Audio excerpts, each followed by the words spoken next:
This is the last time I will be speaking to all of you as president of NAIFA Indiana. At the end of this month, I will be stepping down as your board president and into my new role as past president. Before I do, I wanted to give you a brief synopsis of NAIFA Indiana over the past couple of years and where we are today. 2 years ago, when I began my term as state board president, I had no idea what the next 2 years would bring. I had plans of what initiatives I wanted to pursue during my tenure, but that went out the window when COVID-19 pandemic hit. Luckily, NAIFA Indiana and the Indiana Society of Financial Service Professionals had previously agreed to partner in a new initiative to form a joint professional development committee and had developed 38 hours of CE curriculum for the year. The problem was how to deliver this training with Indiana being shut down by the pandemic. Thus began our journey to remain relevant to our membership. The pandemic forced us to make significant changes to how we interacted with each other and our membership. We quickly discovered technology and Zoom meetings and how to leverage them to stay connected. We were technological neophytes back then, and mistakes were made. I still remember one of the CE sessions where we tried to connect to an off-site speaker via Zoom, and the system crashed because we later found out that the bandwidth was too narrow. What the heck was bandwidth? What impressed me the most, however, as we scrambled to get Zoom back up over the next half hour, was the patience displayed by our audience of about 50 members as they quietly waited for us to continue. Well, 2 years later, the pandemic is still with us, but we have learned to deal with it and to continue with our programs and activities. In addition, here's a short list of some of the things we also have done. One, we created a communications committee, originally co-chaired by Andrea Bogart and Chris Barnhouse. This committee is behind all the videos we have sent out. It has allowed us to stay connected with our members during the pandemic and keep you appraised of any upcoming events and activities. In short, it has made us more transparent.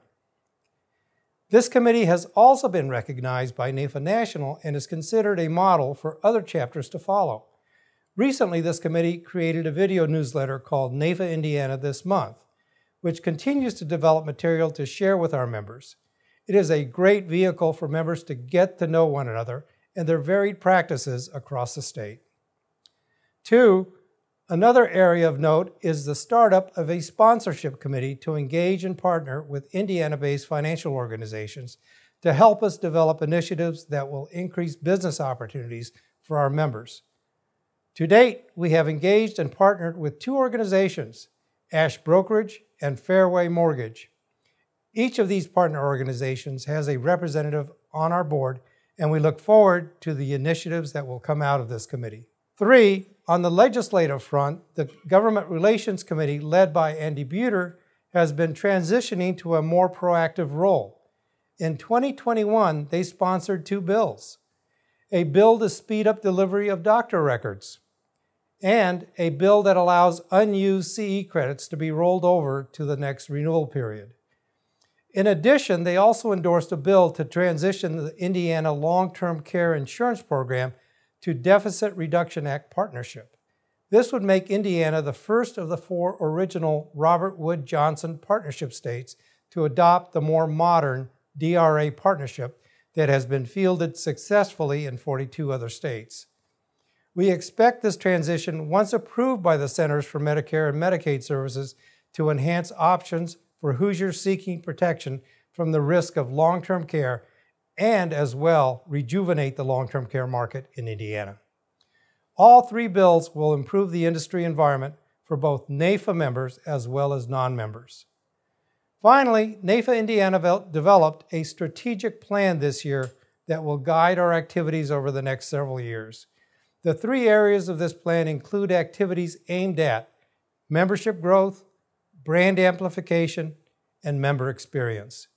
More will be coming out about this plan soon from our incoming president, Daniel Stallings.